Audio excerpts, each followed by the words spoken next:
தமிழ் சொந்தங்கள் அனைவருக்கும் சதீஷனின் அன்பு வணக்கங்கள். நம்ம இன்னைக்கு பார்க்க போறது 59வது கிளாஸ்ங்க. பார்க்குறது வந்து பக்தி இலக்கியம் அப்படிங்கிற டாபிக் வந்து பார்க்குறோம், சரிங்களா? ஸோ பக்தி இலக்கியம் அப்படிங்கிறது வந்து என்ன இருக்கு அப்படிங்கிறது ஒரு பெரிய டாபிக் தான், ஒரு முக்கியமான டாபிக்கும் கூட இல்லையா? ஸோ இதில் வந்து நாம இன்னைக்கு பார்க்க போறது பக்தி இலக்கியங்கள ஒரு இன்ட்ரோவும், அது போக சைவ திருமுறைகளை கொஞ்சம் பார்க்க போறோம், சரிங்களா? ஓகே. ஸோ இப்போ பக்தி இலக்கியம் அப்படின்னு சொல்லும்போது, சரிங்களா, பக்தி இலக்கியம் அப்படின்னா என்ன? ஒவ்வொரு காலத்திலும் ஒவ்வொரு விதமான இலக்கியங்கள் வளர்ச்சி அடைஞ்சு வரும்போது பல்லவர் கால சமயத்துல பார்த்தீங்கன்னா ஒரு பக்கம் சமயம் சார்ந்த இலக்கியங்கள் இல்லையா, ரிவன் லிட்ரேச்சர் அப்படின்னு சொல்லுவோம் இல்லையா, ஒரு பக்கம் பார்த்தீங்கன்னா சமயம் சார்ந்த இலக்கியங்கள் வளர ஆரம்பிக்குது. சைவம் வைணவம் இதுல இருக்கக்கூடிய கொள்கைகளை சொல்றதுக்காகவே சமய இலக்கியங்கள் உருவாகி போகுது. ஸோ அந்த இறைவனை வழிபடுற மாதிரி, சமயத்துல இருக்கக்கூடிய நல்ல விஷயங்களை சொல்ற மாதிரி, ஸோ இப்படி வந்து இதுல வந்து ஆரம்பிக்குது, சரிங்களா? ஸோ அந்த வகையில பார்க்கும்போது பக்தி இலக்கியங்கள் அப்படின்னு எடுத்துக்கிட்டீங்கன்னா, சரிங்க, ஸோ பக்தி இலக்கியங்கள் அப்படின்னு எடுத்துக்கிட்டீங்கன்னா இதுல பாருங்க, சமய மறுமலர்ச்சி காலம், பக்தி காலம், பக்தி இயக்க காலம் அப்படின்னு வந்து பொதுவாக சொல்லுவோம். எதை? பல்லவர் காலத்தை. பல்லவர் காலத்தை நம்ம என்ன பேர்ல சொல்றோம் அப்படின்னா, நம்ம வந்து சமய மறுமலர்ச்சி காலம், பக்தி இலக்கிய காலம், பக்தி இயக்க காலம் அப்படின்னு வந்து பேர் வைக்கிறோம். ஏன்னா இந்த டைம்ல இருந்துதான், அதாவது பல்லவஸ் பீரியட் ஆரம்பிக்கல, ஒரு 7வது நூற்றாண்டு, அந்த காலத்துக்கு அப்புறம் தான் பக்தி இலக்கியங்கள் அப்படிங்கிறது டெவலப் ஆக ஆரம்பிச்சு. ஸோ அந்த காலம் தான் இதுங்க. ஓகே, இது வந்து சொல்லலாம். அதுக்கப்புறம் இந்த பக்தி இலக்கியத்துல என்னெல்லாம் வரும் அப்படின்னா, சைவம் 12 திருமுறைகள் இருக்கு இல்லையா, அது பார்க்கணும். வைணவம் இருக்கு, சரிங்க, 4000 திவ்யபிரபந்தம் இருக்கு. தென் கிறிஸ்தவ இலக்கியங்கள் அப்படின்னு பார்க்கும்போது ரட்சண யாத்திரிகமும் தேம்பாவணியும் பார்க்கணும். அதுக்கப்புறமா நம்ம இஸ்லாமிய இலக்கியங்கள் அப்படின்னு சொல்லப்படும் போது யாரை பார்க்கணும் அப்படின்னா, நம்ம வந்து சீரா புராணத்தையும் சின்ன சீராவும் படிக்கிறோம். ஸோ அப்போ ஒவ்வொன்றா போகும். தென் அதுக்கப்புறம் பார்த்தீங்கன்னா சமய பொது உடைமைவாதிகள் இருப்பாங்க இல்லையா, திருமூலர், வள்ளலார், திருவிக்கா, தென் தாய்மானவர், குணங்குடி மஸ்தான் சாஹிப், ஸோ இவங்களையும் பார்க்கணும். சரி, அப்படி ஒவ்வொரு டாபிக்ங்க. ஸோ இப்போ ஃபர்ஸ்ட் பார்க்க போறது என்ன அப்படின்னாக்கா, நம்ம வந்து தமிழ்நாட்டில் பல்லவர் ஆட்சி காலம் கிபி 6ல இருந்து 9 வரைக்கும் இருந்துச்சு இல்லையா, அந்த காலத்துல வந்து 2 விதமான பக்தி இலக்கியங்கள் உருவாச்சு. ஒரு பக்கம் பார்த்தீங்கன்னா சைவ சமயத்தை சேர்ந்த 63 நாயன்மார்கள், அடுத்து வைணவ சமயத்தை சேர்ந்த 12 ஆழ்வார்கள், இவங்களெல்லாம் தொடங்கப்பட்டதா இருக்கு. ஸோ சைவ சமயத்துல இருந்த 63 நாயன்மார்கள், 9 தொகையடியார்கள் சேர்த்து எழுதப்பட்டதானது தென் சைவ திருமுறைகள். இந்த பக்கம் பார்த்தீங்க அப்படின்னா 12 ஆழ்வார்களால் எழுதப்பட்ட 4000 திவ்ய பிரபந்தம். இந்த பக்கம் சைவ திருமுறைகள் 12 திருமுறைகள், இந்த பக்கம் 4000 திவ்ய பிரபந்தம், சரிங்களா? இன்னைக்கு நம்ம பார்க்க போறது சைவ திருமுறைகள்லாம் என்ன அப்படின்னு பார்க்க போறோம், சரிங்க. ஸோ சைவ திருமுறைகள் ஃபர்ஸ்ட் நம்ம பார்த்துருவோம், கீழே பார்த்துட்டு அதுல இருந்து இது படிப்போம், அப்பதான் ஈஸியா இருக்கும். மொத்தம் 12 திருமுறைகள் இருக்கா, சைவ திருமுறைகள் அப்படின்னு எடுக்கும்போது 12 திருமுறைங்க, மொத்தம் 12, சரியா? 12 திருமுறைகள், நம்ம 12 திருமுறைகள்னு சொல்லுவோம் இல்லையா, அதுதாங்க.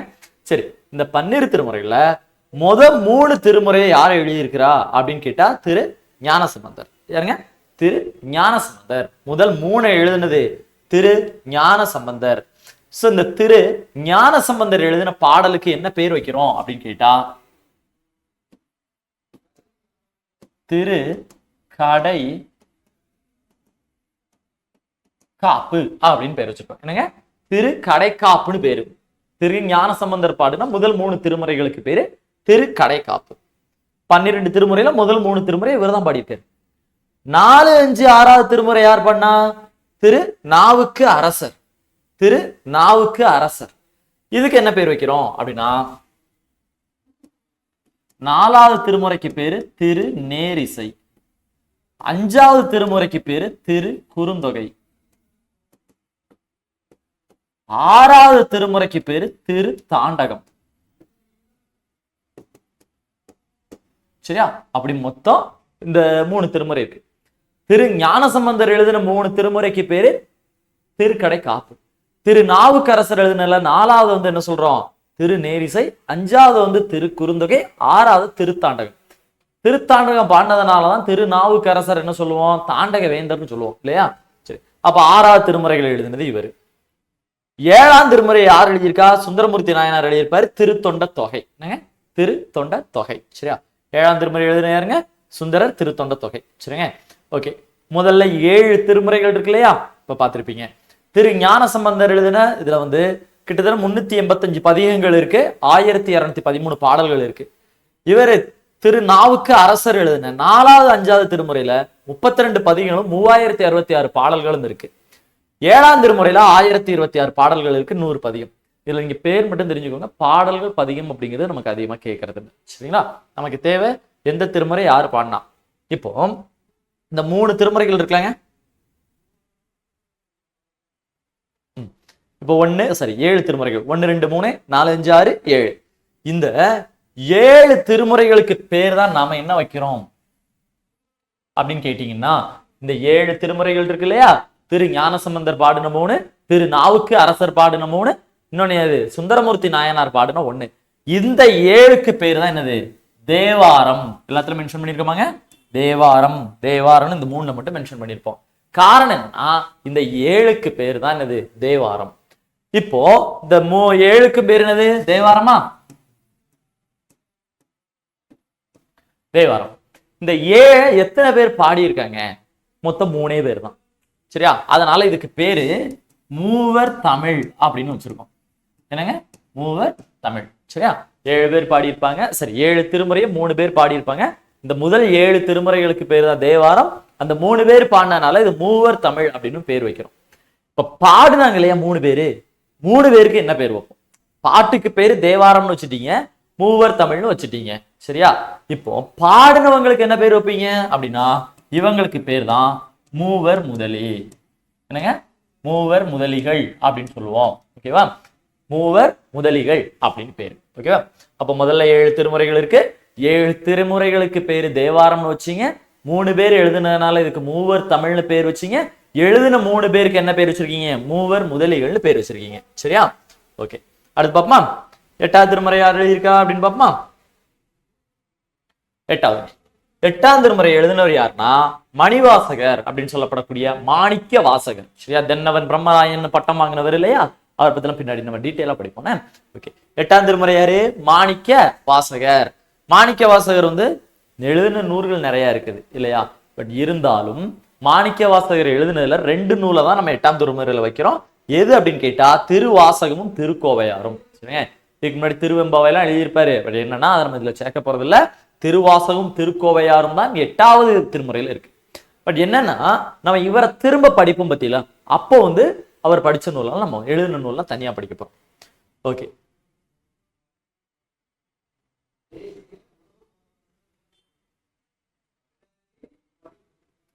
இப்ப என்ன பார்த்தோம்? முதல்ல 7 திருமுறை பார்த்தீங்களாங்க. 7 திருமுறைக்கு பேரு தேவாரம்னு வச்சீங்க, எழுதினவங்க மூவர் முதலின்னு வச்சீங்க இல்லையா. இப்ப என்ன பண்ண போறோம்னா அவங்களோட இவரையும் சேர்த்துருங்க. சரிங்க? யார?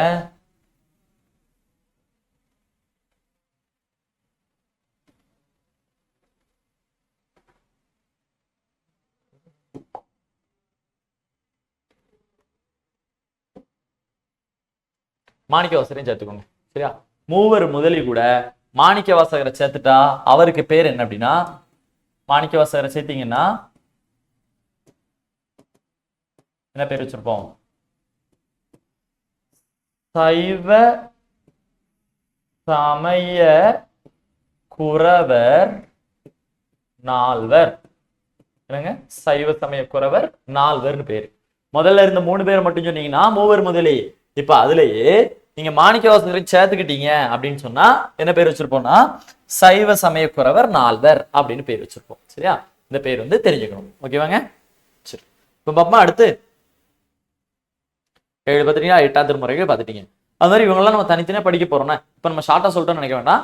இவங்களை நீங்க தனித்தனியா அப்படி திருநாவுக்கரசரோட பாடலை தனியா பார்ப்போம், திரு ஞானசம்பந்தரோட பாடலை பார்ப்போம், மாணிவாசகரோட பாடலை பார்ப்போம். தனித்தனியா அடுத்தடுத்த கிளாஸ்ல படிக்க போறோம். சரியா? ஓகே, 9ஆம் திருமுறை 9 பேர் எழுதியிருப்பாங்க. சரிங்க? 9ஆம் திருமுறை எத்தனை பேரு? 9 பேரு. இந்த இதுக்கு பேரு தான் என்ன வச்சிருக்கோம்னா திரு இசைப்பா அப்படின்னு சொல்றாங்க. என்னங்க இதுக்கு பேர்? என்னது? திரு இசைப்பா. ஓகேவா? 9ஆம் திருமுறைக்கு பேரு திரு இசைப்பா. எத்தனை பேர் எழுதியிருக்காங்க? 9 பேர் எழுதியிருக்காங்க. இதுல முக்கியமா பாத்தீங்கன்னா திரு மளிகை தேவர் எழுதியிருக்காரு, கரூர் தேவர் எழுதினாரு, சேந்தனார், பூந்துருத்தி நம்பி, காடவ நம்பி, கண்டராதித்தர். யார் தெரியுதா கண்டராதித்தர்? சோழர்களை படிப்போம்ல நம்ம இவருங்க, பராந்தக சோழனுடைய பையன் ராஜாதித்தருக்கு அப்புறமா ஆட்சிக்கு வருவார்ல, பராந்தக சோழனுடைய இன்னொரு பையன் கண்டராதித்தர். வேணாட்டு அடிகள், திரு ஆலி அமுதனார், புருஷோத்தம நம்பி, சேதிராயர். ஸோ இவங்க பேர் மட்டும் தெரிஞ்சுக்கோங்க. 9ஆம் திருமுறை பொறுத்த வரைக்கும் பேர் மட்டும் தெரிஞ்சுக்கோங்க போதும். உள்ள டீட்டெயில் தெரிஞ்சுக்கோங்க, ஜஸ்ட் பேர் தெரிஞ்சுக்கோங்க போதும். யாரெல்லாம் இருக்காங்க 9 திருமுறை பொறுத்த வரைக்கும் திருமலித்தேவர், சேந்தனார், பூந்துருத்தி நம்பி, காடக நம்பி, கண்டராதித்தர், வேணாட்டு அடிகளார், திரு ஆலி அமுதனார், புருஷோத்தம நம்பி, தென் செய்திராயர். இவங்க பேர்லாம் இருக்கு, கொஞ்சம் பார்த்து. சரிங்களா? அடுத்து 10ஆம் திருமுறை சொல்லவே வேண்டாம், ரொம்ப இம்பார்ட்டன்ட். 10ஆம் திருமுறை யார் எழுதிப்பா? திருமூலர் இல்லையா? நம்ம பழைய தமிழ் சிலபஸ் இருக்கும்போது திருமூலர் இல்லாத கொஸ்டினே இருக்காது. எல்லா கொஸ்டினும் ஒரு தடவையா திருமூலர் வந்துருவாரு. அப்படி ஒரு முக்கியமானவர். ஒன்றே குலம் ஒருவனே தேவன் அன்னைக்கே சொன்னவர், அன்புதான் கடவுள்னு சொன்னவர் இல்லையா? சோ 10ஆவது திருமுறை யாரு? திருமூலர். இவர் எழுதின நூலை திருமந்திரம் அல்லது திருமந்திர மாலைன்னு சொல்லுவோம். திருமந்திரம், திருமந்திர மாலை அல்லது தமிழ் 3000 இப்படிலாம் நிறைய பேர் இருக்குல்ல. இதை நம்ம அடுத்த கிளாஸ்லாம் பார்க்கும்போது இவர் தனியா ஒரு பாட்டை பார்க்கலாம், அவ்வளவு இருக்கு. சரியா? ஓகேங்க. சரி, 10ஆவது திருமுறை. 11ஆவது திருமுறை வந்து எத்தனை வரும்னா 12 பேர் எழுதியிருப்பாங்க. எத்தனைங்க? 11ஆவது திருமுறை எழுதுனது 12 பேரு. இந்த 11ஆவது திருமுறைக்கு வேற என்னங்க நம்ம பேர் வச்சிருக்கோம் அப்படின்னு கேட்டா பிரபந்த திரட்டு. பிரபந்த திரட்டு. சரியா? முதல் 3 திருமுறை ஞானசம்பந்தர் எழுதினதுக்கு திருக்கடைக்காப்பு. அடுத்து 4, 5, 6ஆவது திருமுறைக்கு திருநீரிசை, திருக்குறுந்தொகை, திருத்தாண்டகம். 7ஆம் திருமுறைக்கு திருத்தொண்ட தொகை. 8ஆம் திருமுறைக்கு நம்ம திருவாசகமும் திருக்கோவையாரும். 9ஆம் திருமுறைக்கு திரு இசைப்பான்னு பேர் வச்சோம். 10ஆம் திருமுறை திருமந்திர மாலை. 11ஆவது திருமுறை இது இந்த பிரபந்த திரட்டுன்னு சொல்லக்கூடியது. 12 பேர் எழுதியிருப்பாங்க. 11ஆவது திருமுறை எழுதினது 12 பேர்னா 12 பேரு இதுல வந்து எழுதுறாங்க. ஓகேவா? 9ஆம் திருமுறை 9 பேரு, 12ஆம் திருமுறை 11ஆவது திருமுறை 12 பேர் எழுதியிருப்பாங்க. பாத்துக்கணும். சரி, யாரெல்லாம் படிப்பாங்க அப்படின்னா திரு ஆல உடையார். திருவால உடையார் அப்படின்னு சொல்லும்போது இறைவனே சொல்லுவாங்க. திருமுக பாசுரம். காரைக்கால் அம்மையார், புனிதவதியார் சொல்லுவோம் இல்லையா? காரைக்கால் அம்மையார் இந்த அம்மா பாடினது திரு ஆலங்காட்டு மூத்த திருப்பதிகம், அற்புத திருவந்தாதி, திரு இரட்டைமணி மாலை. காடவர்கோன் ஐயடிகள் பாடினது கஷேத்திர திருவெண்பா. சேரமான் பெருமாள் நாயனார் பாடினது பொன்னண்டந்த அந்தாதி, திருவாரூர் மும்மணிக்கோவை, திரு கைலாய ஞான உலா. தமிழுடைய முதல் புலான் படிச்சிருப்போம் நம்ம. நக்கீரர் படிச்சது கைலை பாதி காலத்தி பாதி, திரு ஓங்காய் மாலை, திருவலஞ்சொலி மும்மொழிக்கோவை, திருவள்ளுக்கூற்றிருக்கை, பெருந்தேவபாணி, கோபப்பிரசாதம், காரட்டு, போற்றி திருக்கலி வெண்பா, திருமுருகாற்றுப்படை, திருகண்ணப்ப தேவர் திருமரம். நல்லா இருக்குங்க. இது மாதிரி கபிலர் படிச்சது மூத்த நாயனார் திருவரட்டைமணி மாலை, சிவபெருமான் திருவரட்டைமணி மாலை, சிவபெருமான் திருவந்தாதி. பரணர் படிச்சது இருக்கு, அதிராடிகள் படிச்சது இருக்கு, பட்டினத்தடிகள் படிச்சது இருக்கு, நம்பியாண்டார் நம்பி படிச்சது இருக்கு. சரிங்க, இதுல எதெல்லாம் முக்கியம் அப்படின்னு கேட்டீங்கன்னா எல்லாமே படிக்கணுமானா இல்ல, முக்கியமா நம்பியாண்டார் நம்பியை படிச்சுக்கோங்க.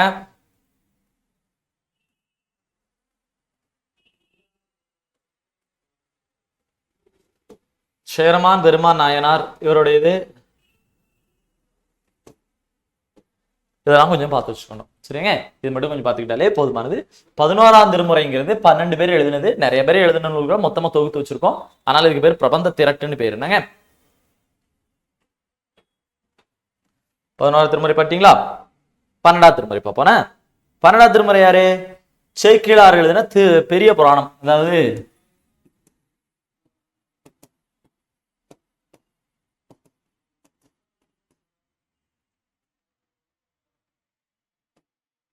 திருத்தொண்டர் புராணம்னா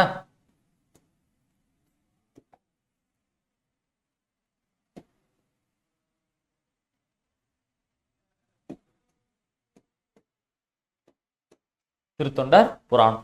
ஸோ இதுதான் இது அப்படின்னா நமக்கு வந்து பெரிய புராணம் சேக்கிழார் எழுதியிருப்பாரு, அருண்மொழி தேவர் அப்படின்னு சொல்லக்கூடிய சேக்கிழார் எழுதுறது. சரிங்க, அப்போ நம்ம இதெல்லாம் பார்த்துருக்கோம். எதெல்லாம் அப்படின்னு பார்த்தீங்களா? 12 திருமுறைகள் இருக்கு. ஸோ 12 திருமுறைகளை நம்ம அடுத்தடுத்த கிளாஸ்ல பார்க்க போறோம். சரிங்களா? ஓகே, இனிமேல் கிளாஸஸ் கண்டினியூவா வந்துருங்க, கண்டிப்பா வந்துடும். சரிங்களா? ஸோ இனிமேல் வந்து பிரேக் ஆகாது, இனிமேல் எல்லா கிளாஸும் கண்டினியூவா வந்துடும். ஓகே,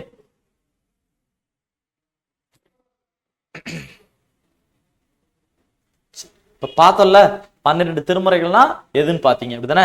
இதுல இருக்க மற்ற டீட்டெயில் படிப்பாங்க. சரி, 12 திருமுறைகள் என்ன பார்த்தோம்? முதல் 3 திருமுறைகள் திரு ஞானசம்பந்தர், 4, 5, 6 திருநாவுக்கு அரசர், 7ஆவது திருமுறை சுந்தரமூர்த்தி நாயனார், 8ஆவது திருமுறை யாரு? மாணிவாசகர், 9ஆவது திருமுறை 9 பேரு, 10ஆவது திருமுறை திருமூலர், 11ஆவது திருமுறை 12 பேரு, 12ஆவது திருமுறை சேக்கிழார். ஸோ இப்போ மொத்தம் இந்த 12 திருமுறைகளை எழுதுனது எத்தனை பேருன்னு கேட்டா 27 பேர். சரிங்க, மொத்தம் 27 பேர். சரியா? ஸோ 27 பேர் இருப்பாங்க. வேணா முக்கியமானதுல பார்த்தீங்கன்னா திரு ஞானசம்பந்தர் முதல் 3, திருநாவுக்கரசர் அடுத்த 3, சுந்தரரா, 8ஆவது திருமுறை மாணிக்கவாசகரா, அடுத்து நம்ம 10ஆவது திருமுறை திருமூலரா, ஓகேவா? அடுத்து 10 முடிச்சா 12 யாரு? சேக்கிழார். அப்ப இதுவே 6 பேர் ஆயிட்டாங்களா? அடுத்து இது 6 பேர் வச்சுக்கோங்க. அதுக்கப்புறமா 9ஆம் திருமுறை எத்தனை பேரு? 9 பேரு. இப்போ 9 + 6 15. அது போக இதுல ஒரு 12 பேர் இருக்காங்களா? 11ஆவது திருமுறை மொத்தம் 27 பேர். சரியா? சோ அப்போ நமக்கு வந்து பாத்தீங்கன்னா இந்த 12 திருமுறைகளை பாடுனவங்க அப்படின்னு எடுத்துக்கிட்டா 27 பேர். இதுல முக்கியமான விஷயங்கள்லாம் பார்ப்போமா? இதுல சொன்னோம் பார்க்கலாம். இந்த 12 திருமுறைகளை தொகுத்தவர் யாருங்க அப்படின்னு கேட்டா நம்பியாண்டார் நம்பி. யாருங்க தொகுத்தது? நம்பியாண்டார் நம்பி தான் தொகுத்தாரு. 12ஐயும் தொகுத்தாரானா கிடையாது. 12ஐயும் தொகுத்தாரா? இல்லையங்க, 11 தானே தொகுத்தாரு. ஏன் அந்த 1 மட்டும் குறை வச்சாரு? ஏன் 1 மட்டும் குறை வச்சாரு அப்படின்னு கேட்டா, இந்த 11 தொகுத்தாருல நம்பியாண்டார் நம்பி. நம்பியாண்டவர் நம்பியோட காலம் எப்போ அப்படின்னா 11ஆம் நூற்றாண்டு. நம்பியாண்டார் நம்பியோட காலம் எப்பங்க? 11ஆம் நூற்றாண்டு, 11th century. அதாவது தஞ்சை பெரிய கோவில் கட்டும் போது. சரி, தஞ்சை பெரிய கோயிலோட வேலை நடக்கும் இல்லையா? 1003 இருந்து 1010 வரைக்கும். சோ அந்த காலகட்டத்துல தொகுக்கப்பட்டதான் என்ன அப்படின்னா இந்த சைவ திருமுறைகள். சரியா? 11 திருமுறைகளை நம்பியாண்டார் நம்பி வந்து தஞ்சை பெரிய கோவிலுடைய வேலைகள் நடக்கக்கூடிய அதே காலகட்டத்துல தான் இந்த வேலையும் பார்த்தாரு. சரிங்களா? சோ இதுக்கு அப்புறம் ஏன்னா 11ஆம் நூற்றாண்டு முடிஞ்சு போச்சு. அவரால் முடிஞ்சது 11ஆம் நூற்றாண்டு வரைக்கும் இருந்த 11 திருமுறைகளை தொகுத்து வச்சுட்டாரு. 12வது திருமுறைங்கிறது 12வது நூற்றாண்டுல வாழ்ந்த சேக்கிழார் இருக்கார் இல்லையா?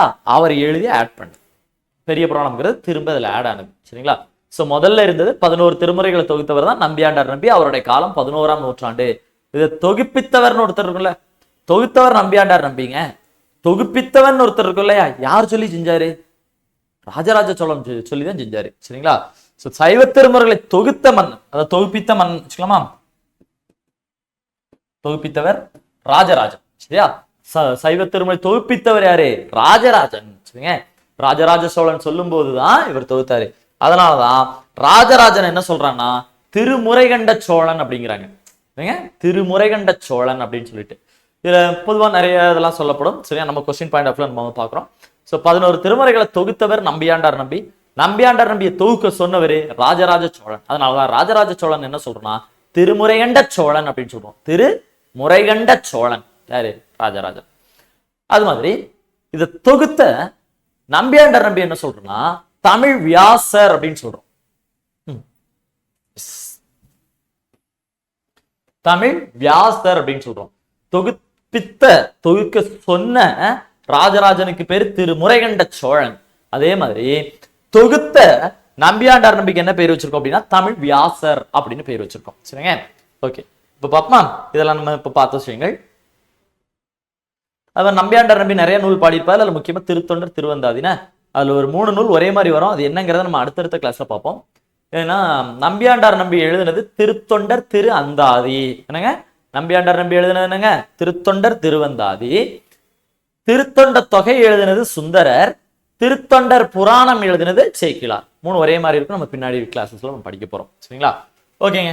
இப்ப இதுல சொன்னோம் இல்லையா, நம்ம முதல்ல பார்த்த மூவர் முதலினா யாரு அப்படின்னு சொல்லியிருந்தோம். மூவர் முதலிங்கிற பேர் கொடுத்திருக்கோம். மாணிக்க வாசகரையும் சேர்த்தீங்கன்னா சமய குறவர்கள் 4 பேர்னு சொல்லுவோம். குறவர்னா சமய பெரியவர்னு அர்த்தம். சோ இதெல்லாம் நம்ம வந்து பார்த்தோம். ஆல்ரெடி சொன்ன விஷயங்கள் தானே. இதுக்கு வேற ஏதாவது பேர் இருக்கா அப்படின்னா, நமக்கு வந்து தேவார பாடல்களுக்குள்ள மூவர் தமிழ்னு சொன்னோம் இல்லையா, அதை என்ன சொல்லி பாராட்டுறோம்னா பழந்தமிழ் மரபிசை களஞ்சியம்னு சொல்றோம். பழம் மரபிசை களஞ்சியம். சரிங்க, தேவார பாட்டுகளுக்கு என்ன பேரு? பழம் மரபிசை களஞ்சியம்னு பேரு. முதல் 7 திருமுறைகளுக்கு மூவர் தமிழ் நம்ம பார்த்தோம். சமயக்குறவர்கள் 4 பேர் பாடினதை சைவ நான்மறைகள் அப்படின்னு சொல்றாங்க. சரிங்க, ஓகேங்க. இதெல்லாம் நம்ம பார்க்கலாம். இவ்வளவு பழமையான இது சொல்றேன் இல்லையா, தேவாரத்தை மூவர் தமிழ்னு சொன்னோம் இல்லையா, அது மாதிரி அதுல 8வது திருமுறையை சேர்க்கும் போது 8வது திருமுறைன்னா என்னது? சைவ சமய குறவர்கள் மணிவாசகர் பாடின திருவாசகத்தையும் அதுக்கப்புறம் என்னது தேர்கோவேரம் சேர்த்தீங்கன்னா அதுக்கு பேரு சைவ நான்மறைகள்னு. அதாவது தேவாரம் 3 பேர் பாடின தேவாரத்துக்கு பேரு மூவர் தமிழ். சைவ குறவர்கள் 4 பேர் பாடின அந்த 8 திருமுறைகளுக்கு பேரு சைவ நான்மறைகள். என்னங்க? சைவ நான்மறைகள். ஓகேவா? 27 பேர் பாடியிருப்பாங்க. சோ வரத மூவா என்ன சொல்றாருன்னா, இவ்வளவு பழமையான இசை செல்வம் உலகில் வேறு எங்கும் இந்த அளவிற்கு கிடைக்கவில்லை அப்படின்னு யார் சொல்றா? வரதராசன் சொல்றாரு. இந்த அளவுக்கு பழமையான இசை செல்வம். ஏன்னா இசை வடிவத்துல நிறைய இருக்குங்க. அதெல்லாம் நம்ம திரு இசைப்பா பேர்லயே இருக்கு பார்த்தீங்களா? பண் சுமந்த பாடல்கள்னு சொல்லுவாங்க ஞானசம்பந்தருடைய பாடலை. அதெல்லாம் நம்ம வந்து பார்க்க போறோம். சரியா? ஓகே, இப்போ பார்த்துருக்கோம் இல்லையா? நம்ம கீழே பார்த்ததான் அதே விஷயத்தை தான் மேலே வந்து கண்டென்ட்டாக கொடுத்துருக்கோம். ஸோ அதில் பார்க்கும்போது சிவனடியார்கள் அப்படின்னு சொல்லும்போது 72 பேரை சொல்லுவாங்க. சரிங்க, 72 பேர் சொல்லுவாங்க. ஸோ அந்த 72ல 63 பேர் நாயன்மார்களாகவும் 9 பேர் தொகையடியார் அப்படின்னு சொல்லுவோம். இந்த 63 பேர் நாயன்மார் இருக்காங்க இல்லையா? இந்த 63 நாயன்மார்ல பெண் நாயன்மார் அப்படின்னு பார்த்தீங்கன்னா 3 பேர். சரிங்க, 72 சிவனடியார்கள்ல 63 பேர் நாயன்மார்கள். ஏன்னா இந்த கவுண்டிங் தெரியணும், 72 தெரியணும், அதில் 63னா என்னன்னு தெரியணுங்க. ஏன்னா சில பாட்டில் வந்து அது டீட்டெயில் இருக்கு. சரியா? 63 பெண் நாயன்மார்கள் இருக்காங்க. ஸோ அந்த 63 நாயன்மார்கள், அந்த 63 3 பெண் நாயன்மார்கள். சரியா? யாரெல்லாம் அப்படின்னு கேட்டா காரைக்கால் அம்மையார்,